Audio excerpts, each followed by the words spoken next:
Welcome to the News9 Plus show on the world's first news and current affairs OTT platform, News9 Plus. It takes 272 seats to get a majority in the Lok Sabha and 121 seats in the Rajya Sabha. Now, most parties manage to get a majority in one of the two houses, rarely in both. But today, the BJP-led NDA is within sight of a majority in the Rajya Sabha. It's also widely believed to win a simple majority in the upcoming Lok Sabha elections. What is the BJP's Mission 370 plus? Joining me to discuss this are BJP National Spokesperson Mr. Tom Vadakkan and my colleague Kartikeya Sharma. Mr. Vadakkan, welcome to the News9 Plus show.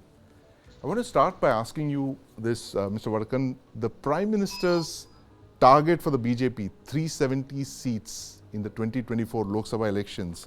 He mentioned it was taking from Article 370. Is there something more to that? If it had been, say, Article 400, would it have been a 400-seat target? How difficult is it for the BJP to achieve? Well, the ground reality is the fact that you said that simple majority is achievable. But we are beyond that.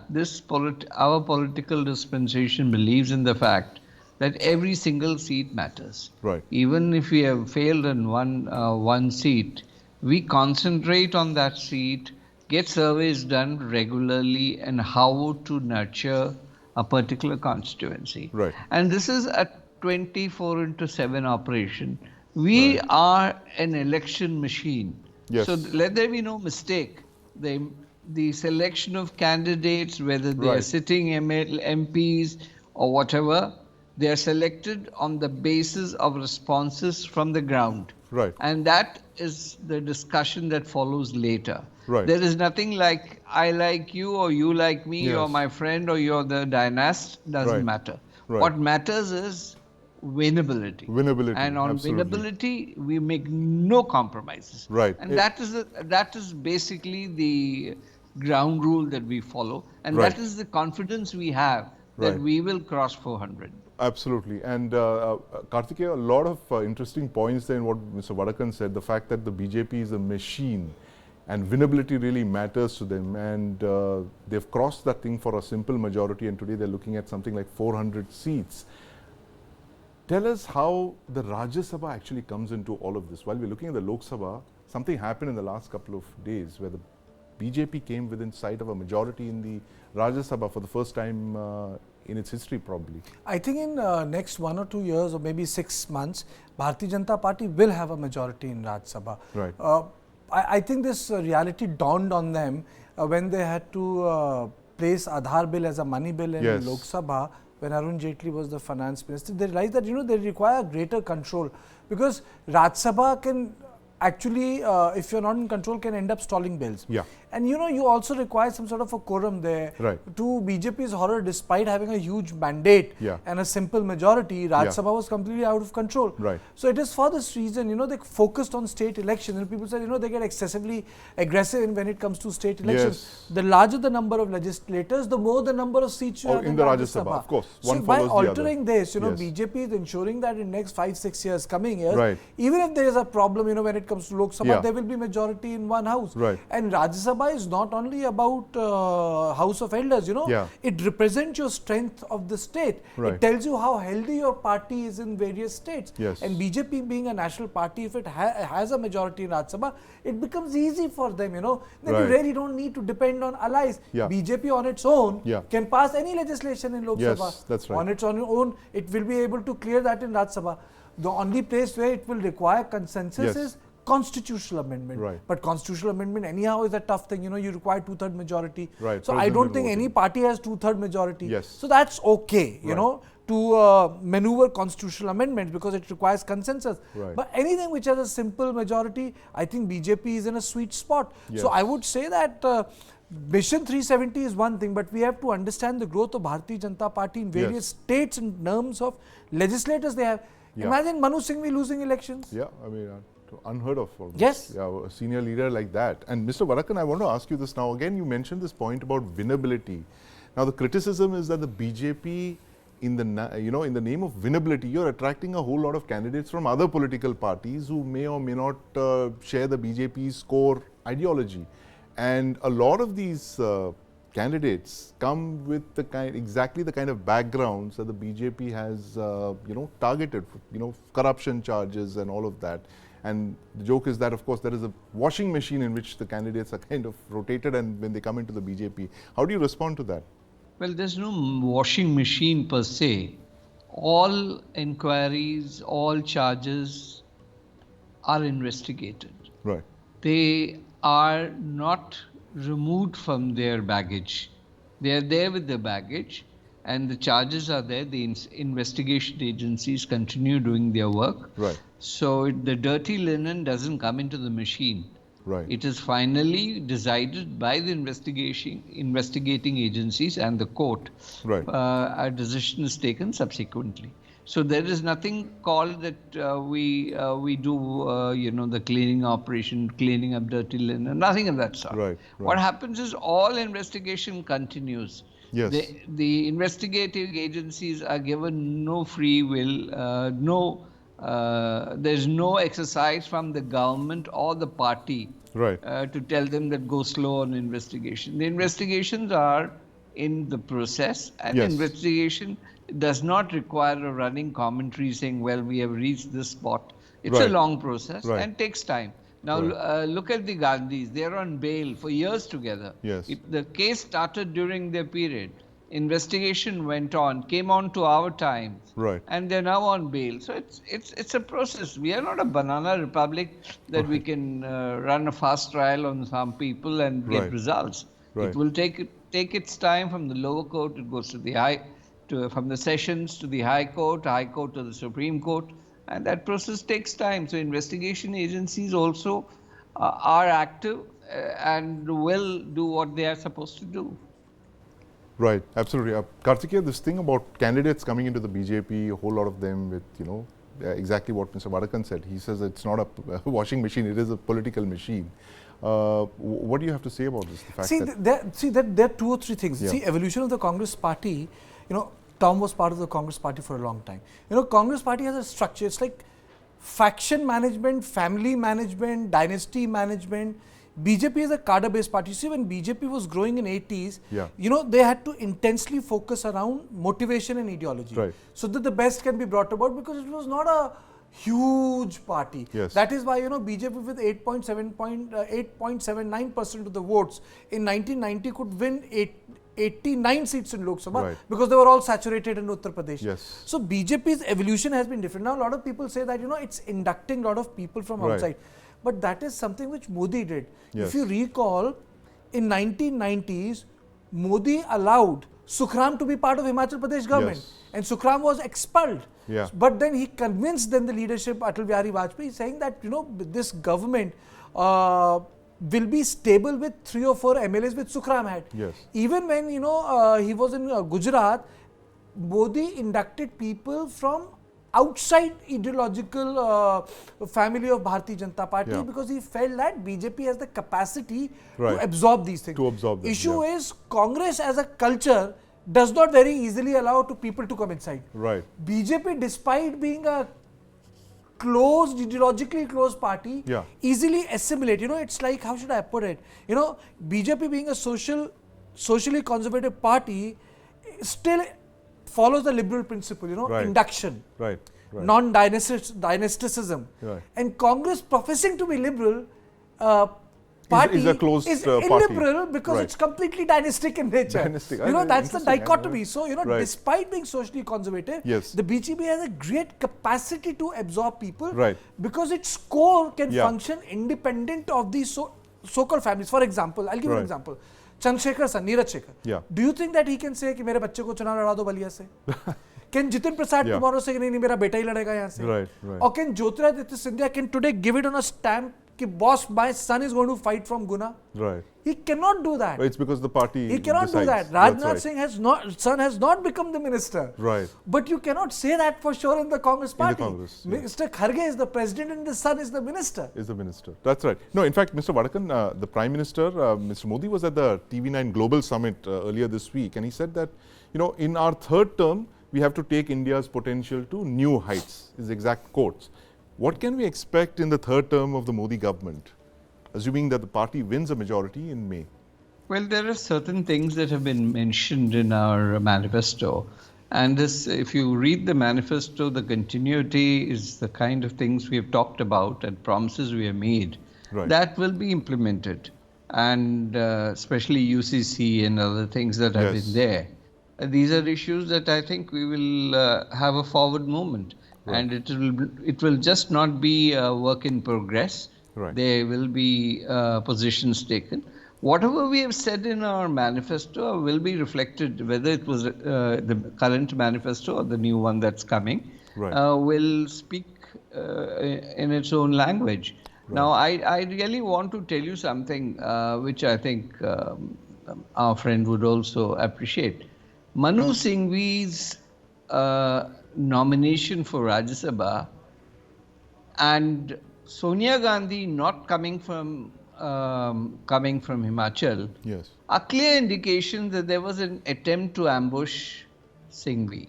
Right. Because Gandhis knew, the family knew that Himachal seat was not safe. Right.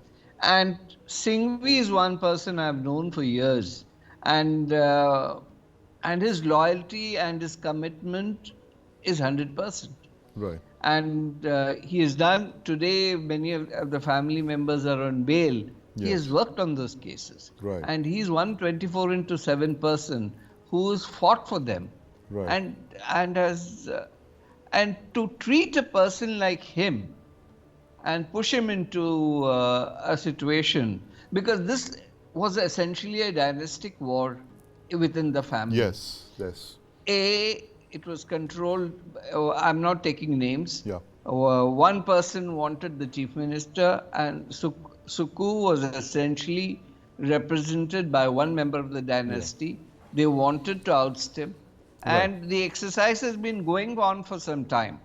Suku was taken sick for on some medical grounds, and then there was no control that was happening. And these two factions were at war with each other. Right. And ultimately, the Gandhis knew that their candidature in Himachal will not be safe, and they pushed Singhvi to it. Okay. This is not done with somebody who has devoted himself. That is the reason why people are moving out. It has nothing to do with washing machines or anything. Right. People are fed up that they treat the workers, their number 2, number 3 leaders like some reusable stuff, or just throw them out, and they're not bothered. Interesting. So this is something that is not acceptable. Any human being with any dignity will not accept it. Right. That's precisely the problem there in the Congress. Interesting points there, Kartikeya. That I think that this is like the knowledge Tom has, but the dynastic war. The factions within faction war, it's not only the Pratibha and Suku. Yes. Obviously, it didn't take the name. It's Priyanka Gandhi Vadra, Suku is Priyanka Gandhi Vadra's candidate. Right. This faction war destroyed Congress party in Punjab. Yes. Because Priyanka had a different view on a different candidate, and Rahul Gandhi had a different view on a different candidate. That is why you had that Changni first they came together in Amrinder, and then the candidate who ended up becoming the chief minister was Changni. Right. But then the candidate who was given the hope was the former cricketer. And then the mess happened. Right. So this feud which is happening in the party within the family not is the something which is very evident. Yes. For 54 days Priyanka was not available for Bharat Jodo Nyaya Yatra. Right. 54 days. Right. 54 days. And tell me, Bharat Jodo Nyaya Yatra, I don't know what has happened to it. Priyanka could have taken the lead and walked in on that. Right. But where is she? She has not taken the lead. Rahul has gone to Cambridge. I think what we are looking at is, can Congress survive as a national entity in 2024? Well, the question is not whether Congress gets 60 seats, 64 seats, 65 seats. Whether it's going to be a national whether party. It can survive as a wholesome national entity, discipline. What is happening is it shows that the Congress has no ideology, no sense of discipline. People are not bound by ideological things. So if you make family the glue, this is what happens. Family is weak, people are going away. Bro, and as Tom was saying that, loyalists like Abhishek Manu Singhvi get to be used like the canaries in the coal mine, right? I mean, that's what seems to have happened. This is not the first time that someone has been thrown to the wolves. There are a number of examples. Many people have been thrown to the wolves. Issue is, and I'll be blunt, Sonia Gandhi has been talking about her retirement. But her retirement is only in context of Rahul Gandhi becoming something. If she truly wanted to retire, Sonia should have not taken the Rajya Sabha. Tell me, Tom, if I know you are not in the Congress party, tell me if I'm saying the wrong thing. If she truly wanted to retire as a leader of some longest serving Congress president, now you are in Bharatiya Janata Party, then she should have retired from the politics. Not gone to Rajya Sabha. Ultimately, baat to ghar pe aa jati hai. She wants to enthrone her son. That is her whole complete agenda. And that son is not, he's not taking off. They've tried to launch him many times, but unfortunately, the young man or not so young man is not touched that level. And net result is the son is the mother's pride. And she hopes and prays that he takes over. But that's not working, and so there is this frustration. And between mother and son, they have to sort out whether the Congress party has to run, or like Mahatma Gandhi wanted, it has to wind up. And the reason why she hasn't properly retired is because as in Rajya Sabha and being a former Congress president, she's still part of all the committees. She can influence it.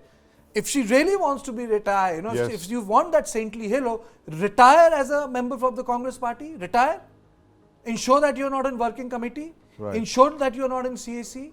You should have even given that Rajya Sabha seat to other people. That's not the issue. Issue is, you do not have the capacity to induct fresh blood as Bharatiya Janata Party does. Even from other parties and even from... I mean to say, you can say, बात का पतंगड़ बनाते हैं मोदी, आप भी बना दीजिए ना. Who says a politics is a fair business? आप भी बनाइए. आप ही ने तो बोला था ना चौकीदार चोर है, पर उल्टा पड़ा. आपकी तो मोहब्बत की दुकान बंद हो गई. And now what we are seeing right now is a retreading of that same 2019 campaign. Not only that. See, it's not only the reiteration of the old campaign. Anyone who has worked like Tom, who understands the Congress party, now is in BJP, would know everything centers around the interest of the family. Let's not forget, it's a family-run party. It's not about the party, it is about the family. It is a family interest comes first. It's not about the party. If it would have been about the party, then the sacrifices would have been made. Then, new people would have been accommodated. It is the party of Mrs. Gandhi, which was inherited by Sonia Gandhi. It was actually a party run by Ahmed Patel. It was his party. Sonia Gandhi ji was a totem pole. And Rahul Gandhi thought that it is his party. Then he realized not the people run the party. It's not a corporate entity, and he ran it aground. As someone who has covered this party for closely, I can say that he ran it aground. He ran it into the ground, and the BJP's Mission 370 plus is coming at the cost of the Congress. As the BJP... You can take the 3 out, and Congress party should hope that can they be 70 plus? We're leader of the opposition, as you for that they can be 60 plus. 60 plus. At least they will do a service to this country that we will have a leader of opposition. Tom, last question. Do you think the Congress will cross 60 seats and pitch for the leader of the opposition? Well, I don't know. That's a question only an astrologer can answer. But the ground reality is that they might miss the bus, because this essentially, I see the alliance partners coming down. They're coming down every day, every hour. We have a meeting that is happening between Sharad Pawar ji and Chief Minister Maharashtra and the Deputy Chief Minister. These are very interesting developments, but if these kind of developments do occur very often, I think before the elections, I don't think there will be an alliance partnership to talk about. So single-handedly, if Congress thinks that they can go about being a single largest party, I don't know. I don't think so. I don't think it will work. You don't think it will work? And the BJP there heading towards an escape velocity of over 272 seats, and the Congress can't get off the ground. Thank you very much, Mr. Tom Vadakkan, my colleague Kartikeya Sharma. We continue with news and developments on the News9 Plus show. The Union Cabinet has approved 3 semiconductor factories for 1.2 lakh crore. Will this make India into a chip-making superpower? Joining me to discuss this is Anurag Awasthi, Vice President of the Semiconductor Association of India. Colonel Awasthi, welcome to the News9 Plus show. Thank you, Sandeep. How big is this announcement by the Government of India? It's the biggest leap of this country on a leap day. Oh, right. 29th, yeah. 29th, I guess. 29th of February. It's a leap day. So right. What a great leap. Yeah. And it's actually transformational, right, so to say, because this announcement comes with these 3 fabs which come, one in Dholera, right, one in Moringao in Assam, right, and another one in Sanand. Yeah. I think they will be the game changers. Now look at the astute policy making. Yes. Look at the leadership at the highest level of our Honorable Prime Minister. Right. Look at the industry's resolve. Yes. Look at the absolutely amazing policies which have come into place. Right. And look at the timeline. Yes. The Micron announcement came in June 2023. Right. Within 8 months, you have 3 more which yes. have come through. And there's so many other proposals in the pipeline. Right. So it's not decoupling from China or, it is technology or it is politics. It's right. just the prowess of this country. Prowess of this country, yeah. Which is now just taking shape so beautifully. Absolutely. In fact, Union IT Minister Ashwini Vaishnav was with us at the News9 Global Summit, and he told us that we're designing the most complex semiconductor chip in the world. Let's listen into what he had to say. There's a great human story to all the manufacturing and the employment it generates, sir. But are we moving on track? What I wanted to arrive at was, are we moving on track to compete with the level of manufacturing that we are seeing, which require to process artificial intelligence? Will we be in time to compete with the likes of NVIDIA or Huawei to draw the next phase of growth for India's electronics? Absolutely. Some of the most complex semiconductor chips are designed in India. Most complex. The biggest semiconductor design talent is in India. 1/3 of the total semiconductor talent is in India. We have tied up with 104 universities ever since we launched the India Semiconductor Mission. We have changed the entire course curriculum. There are now semiconductor-focused BTech programs, MTech programs, PhD programs, clean room training programs. So there is absolutely a clear path towards India becoming the semiconductor capital of the world in the coming years. Nothing can stop it. Anurag, Ashwini Vaishnav said that India could become the semiconductor capital of the world. How long will it take us to get there, given the fact that we've just begun with the chip-making factory? See, I would answer this question to you in a very, very, pragmatic manner. Just look at the vision at the top level. There are 2 ways insofar as the polity, the bureaucracy and the industry looks at things. Right. There are people who know technology and there are people who understand technology. Right. Now look at Honorable Minister for IT, Shri Ashwini Vaishnav ji, or you look at, Shri Rajiv Chandrasekhar ji. Both of them are technology specialists. They're technocrats. Exactly. They're technocrats. Absolutely. I mean, they know and they understand technology. Yes. Having said that, just look at the timelines. Right. The Press Information Bureau communique very clearly states 100 days right. after the announcement, right. the action will begin. Right. So while a fab may take 3 to 4 years to come up, or a ATMP unit may take a little time to come up, right.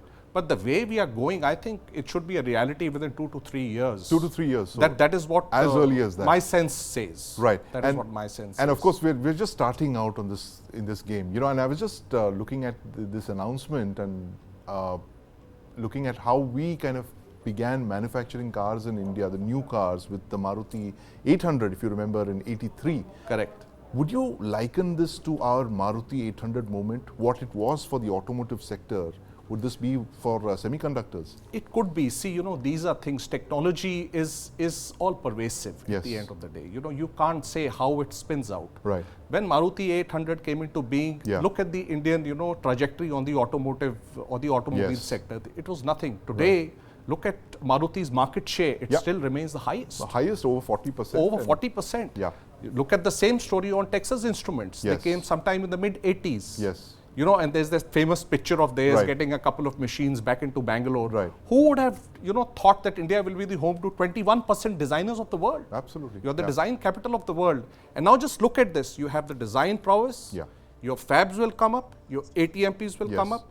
Right. Along with that, you have the skill development index. There's a Right. massive change in this course curriculum. Right. The industry is always stronger. Right. The R&D will take place. Yes. I think all your bases are covered. The ecosystem comes up. Ecosystem comes up, but ecosystems, as you know, you're a military man yourself, and you've spent time in the defense ministry, and the ecosystem, creating the ecosystem takes years, decades even.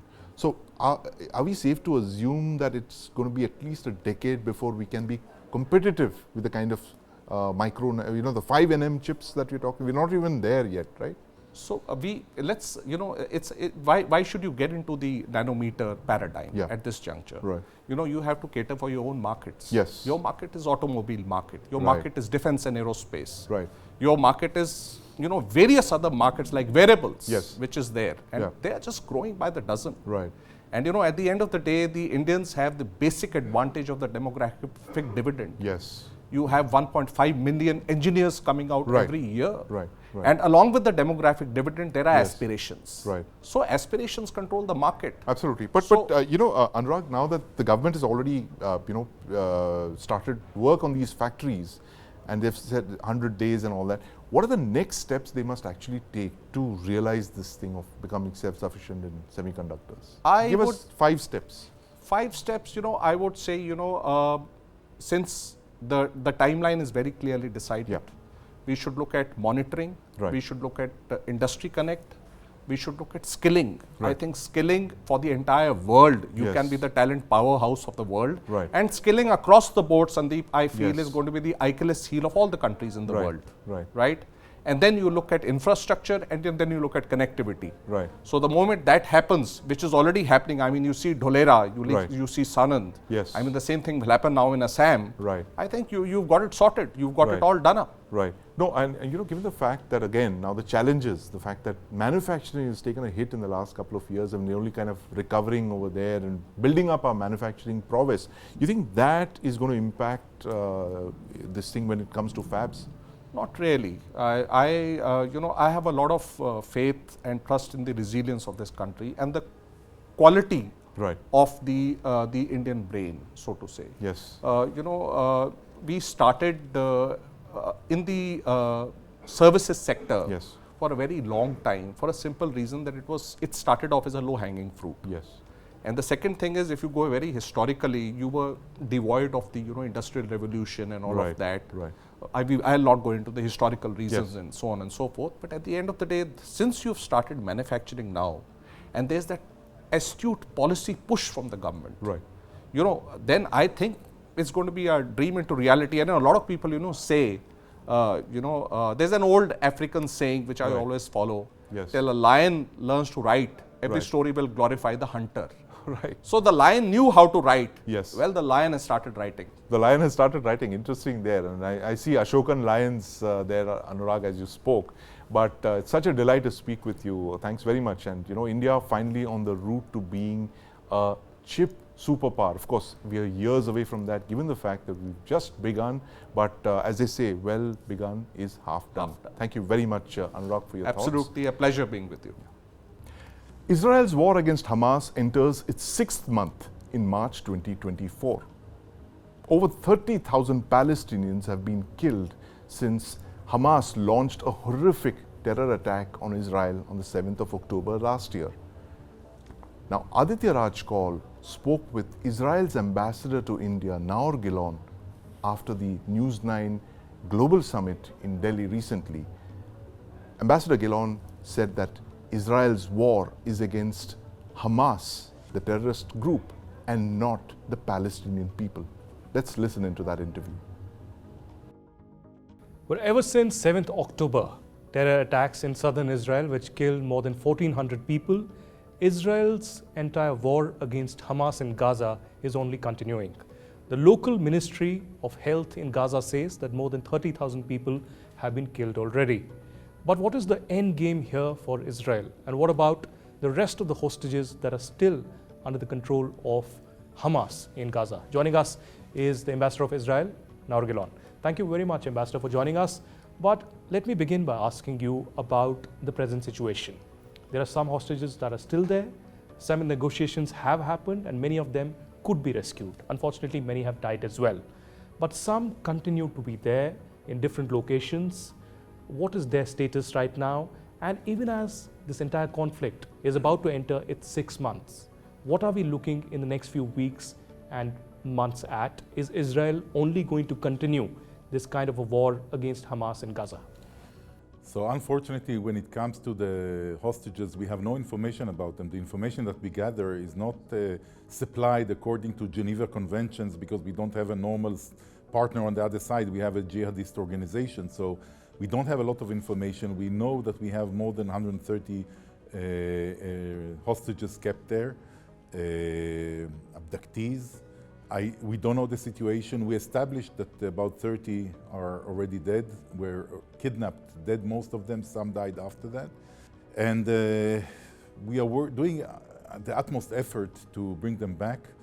And again, also on the military side, there are two objectives. One is physically to get to them and release as many as possible, but it's not easy because they are hidden in houses, underground, in tunnels. And also through military, put pressure on Hamas to explain that without freeing them, nothing good is going to happen. That's also a problem because from Hamas' point of view, they are the human shield. So he has two human shields. He has his own Palestinians as human shield when they are underground and people live above them. And they have the Israelis, not only Israelis, abductees from Israel because they're also foreigners in the group. When it comes to the game forward, where are we going? As we said on the outset, after the attack, the vicious attack of October 7, we said that we have two main aims. One of them is to release the abductees, and the other one is to make sure that Hamas cannot repeat its atrocities, so dismantle Hamas and its leadership of Gaza, because after Israel left in 2005, Hamas took over from the Palestinian Authority in 2007, and created a failed state that over the years attacked Israel again and again. Now, October 7 was a different thing. It was not a small attack. It was an ISIS cruel, beastly kind of attack, and we understood that we don't have any more a pragmatic organization, pragmatic terror organization next to us, Hamas, but from October 7 we have ISIS ideology next to us, and the only way to fight them is eradicate them. So we will continue the war because we have no alternative until we get to the leadership of Hamas and we dismantle more of their capabilities. So far, to our understanding and estimations, we already destroyed more than a third, about 10,000 people of the Hamas terrorists. At least 10,000 were wounded of the terrorists, and about 1/3 is still there, but we dismantled most of the military structure of the organization. So it will take another 2-3 months, I guess, and once we do the rest of the job and we find the leadership one way or another, I think we will look for the diplomatic, political solution of someone governing the people's life. We have no wish whatsoever to govern their lives. Well, unfortunately, probably we will have to maintain the security because I don't see anyone willing to come in to this mess that there is in Gaza.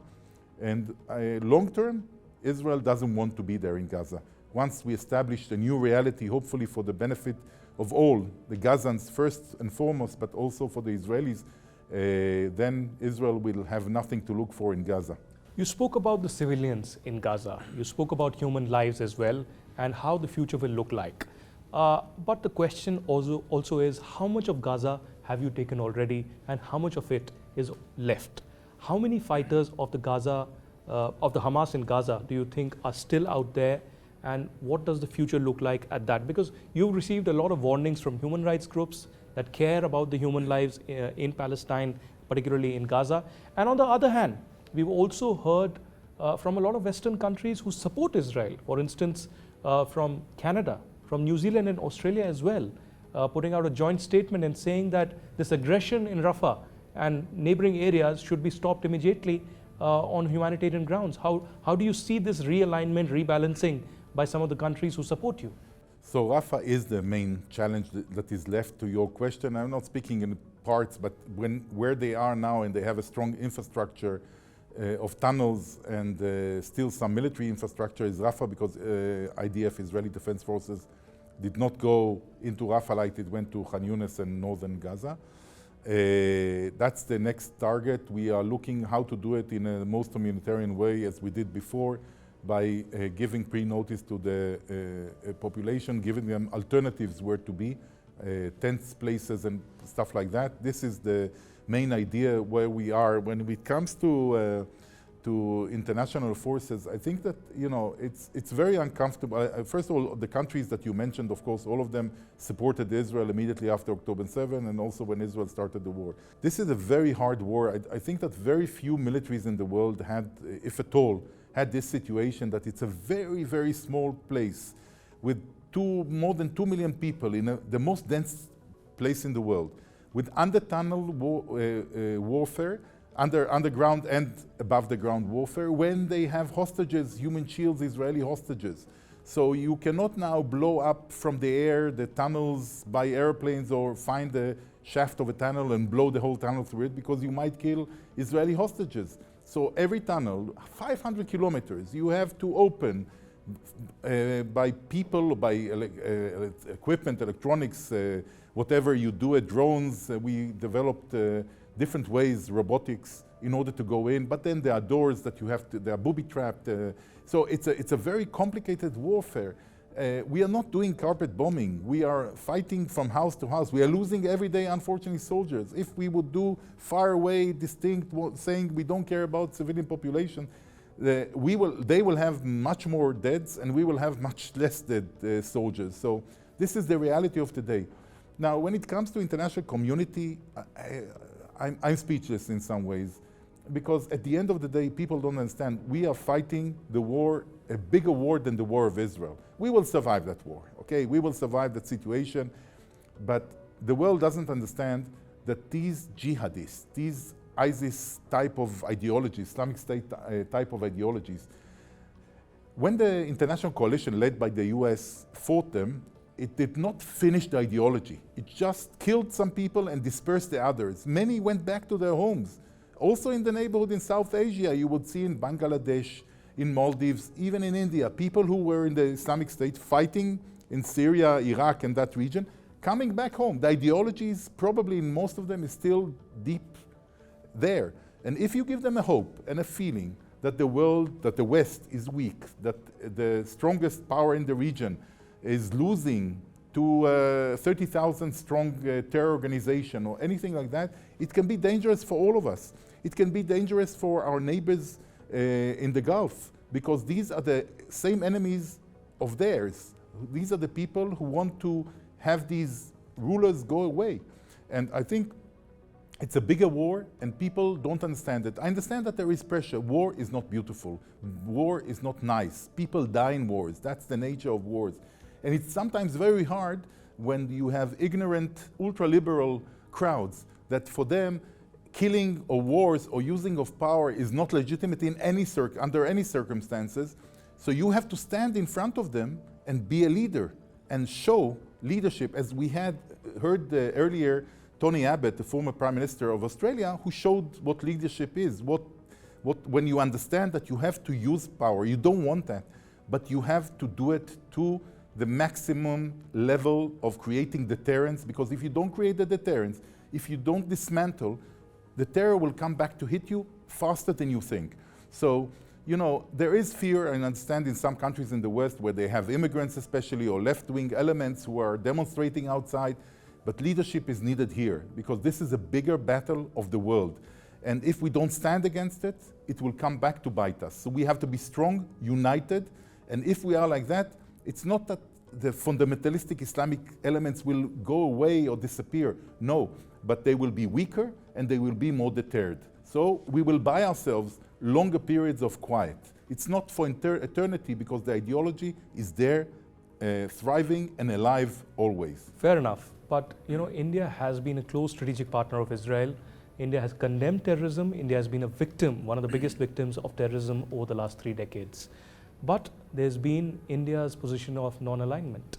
India on Israel-Palestine has taken a very balanced view. While it's a strategic partner of Israel, defense and technological relations, perhaps a lot more secret than in public. At the same time, India has also supported Palestine, the people of Palestine, humanitarian aid, a lot of efforts to bring in a lot of education, computers, etc. there as well. How do you see this kind of a balancing, particularly at the stage of UN as well? I see India on the side of Israel. I don't see any other way, and I'll explain you why. Because I think that Prime Minister Modi, in the afternoon of October 7, after the terrible attack occurred, and we didn't understand even the magnitude of what happened, the atrocities and everything. This came into light days later. He came out very strongly on Twitter, condemning the terror attack and siding with Israel. This was very important because it set the tone for other politicians and also for the public. I think I have served a few countries around the world, quite a few. It's the third time I'm an ambassador. Never before did I see such popular support towards Israel. And I'll explain you how I see the Indian position and why it's in alliance at the end of the day with the Israeli position. Because counterterrorism, we all agree. Okay, we put that aside. The other thing is humanitarian, we all agree. We are supporting the humanitarian effort because we don't have a fight with the Palestinian people. We, on the contrary, they are held hostage by Hamas as human shields for years. It's not only now, also when they shot rockets before. Now we depleted their rocket capability and hit them, so they have very few. But they are using the human shields always. That was the tactic from day one. We don't want to harm the people. On the contrary, we want the people to be better. We don't want pressures on Israel, but we also, from the human point of view, how we look at the region. So we have no quarrel, not with the Palestinian Authority, not with the Palestinian people. We have with this ISIS Hamas terror organization. This is the only quarrel we have. So when it comes to humanitarian, the more the merrier. We support it and we want India to do that and we encourage India to do it. When it comes to a political solution, we have to sit down. We all understand that at the end of the day, military solutions are not solutions. They are tools and means in order to help regain a diplomatic or political channel. That's the whole idea here. When we dismantle Hamas, we clear the way for other more moderate forces to come from the Palestinian Authority, from the world, from the region, to come and take over and create a better situation for the population and for the security of Israel. That's what we are trying to do here. Whether it will be the two-state solution, I don't know. We will see. If you look at it from the point of view of the Israeli public today, what we learned is that in 2005, we left Gaza totally dismantled, about 20 communities, 10,000 Jews taken back to Israel. It was not easy emotionally and politically in Israel. But what came after that? Hamas kicked out the Palestinian Authority, took over won the elections in 2006, 2007, they took over by force, and since then they created a failed state that all along this period was threatening Israel. So when you say create two-state solution, you have to make sure that the other state is not a failed state that harming you, but rather a stable state that is supporting the peace and thriving by itself and together and things. I think this will be, over time, we'll see how it develops. I don't know. But we all agree that there has to be, at the end of the day, a political diplomatic solution.